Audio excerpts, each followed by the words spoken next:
ವ್ಯಾಪಾರ ಸ್ಥಳದಲ್ಲಿ ನಮಗೆ ವ್ಯಾಪಾರ ಚೆನ್ನಾಗಿ ಆಗ್ತಾ ಇತ್ತು ಮೊದಲು. ಈಗ ಯಾಕೋ ವ್ಯಾಪಾರನೇ ಆಗ್ತಾ ಇಲ್ಲ, ನಿಂತೋಗಿದೆ.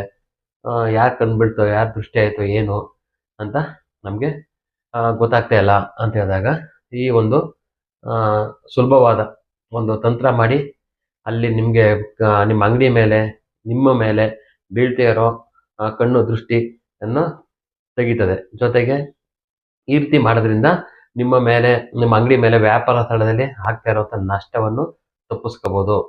ಇದು ಯಾವ ರೀತಿ ಅಂತ ಹೇಳಿದ್ರೆ, ನಮಗೆ ಇದನ್ನ ಮಾಡಬೇಕಾದ ದಿನ ನೀವು ಬಂದು ಮಂಗಳವಾರ, ಶನಿವಾರ ಇಲ್ಲ ಭಾನುವಾರ ಈ 3 ದಿನದಲ್ಲಿ ಮಾಡ್ಬೋದು. ಜೊತೆಗೆ ಅಮಾವಾಸ್ಯೆ ಹುಣ್ಮೇಲೆ ಮಾಡ್ಬೋದು. ಯಾವ ರೀತಿ ಅಂತ ಹೇಳಿದ್ರೆ, ನಾವು ಮಾಡ್ತಿರೋ ವ್ಯಾಪಾರ ಸ್ಥಳದಲ್ಲಿ ನಮಗೆ ವ್ಯಾಪಾರ ಆಗ್ತಾ ಇಲ್ಲ, ಕಣ್ಣು ದೃಷ್ಟಿ ಬಿದ್ದಿದೆ, ಸಮಸ್ಯೆ ಆಗ್ತಾ ಇದೆ, ಪ್ರಾಬ್ಲಮ್ ಆಗ್ತಾ ಇದೆ ಅಂತ ನಿಮ್ಗೆ ಅನ್ಸಿದ್ರೆ, ಇಲ್ಲ ನಿಮ್ಮ ವ್ಯಾಪಾರ ಡೌನ್ ಆಗ್ತಾ ಇದೆ, ಹೌದು ನಿಜ ಅಂತ ಅನ್ಸಿದ್ರೆ, ನೀವು ಈ ತಂತ್ರ ಮಾಡಿ ನೋಡಿ, ನಿಮಗೆ ರಿಸಲ್ಟು ಗೊತ್ತಾಗುತ್ತೆ. ಏನು ಮಾಡಬೇಕು ಅಂತ ಹೇಳಿದ್ರೆ, ನಿಮ್ಗೊಂದು 2 ತಂತ್ರ ಕೊಡ್ತೀರಿ.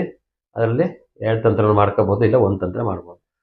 ನೀವು ವ್ಯಾಪಾರ ಮಾಡ್ತಾ ಇರೋ ಸ್ಥಳದಲ್ಲಿ ವಾಯುವ್ಯ ಮೂಲೆಯಲ್ಲಿ ಏನು ಮಾಡ್ಬೋದು, ಅಲ್ಲಿ ಒಂದು ಗಾಜಿನ ಗ್ಲಾಸ್ನಲ್ಲಿ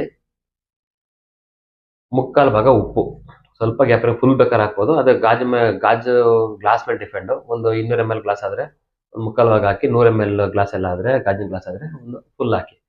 ಒಂದು ದೊಡ್ಡ ಗ್ಲಾಸ್ 250 ml ಆದರೆ ಒಂದು 3/4 ಭಾಗ ಉಪ್ಪು ಸಾಕು.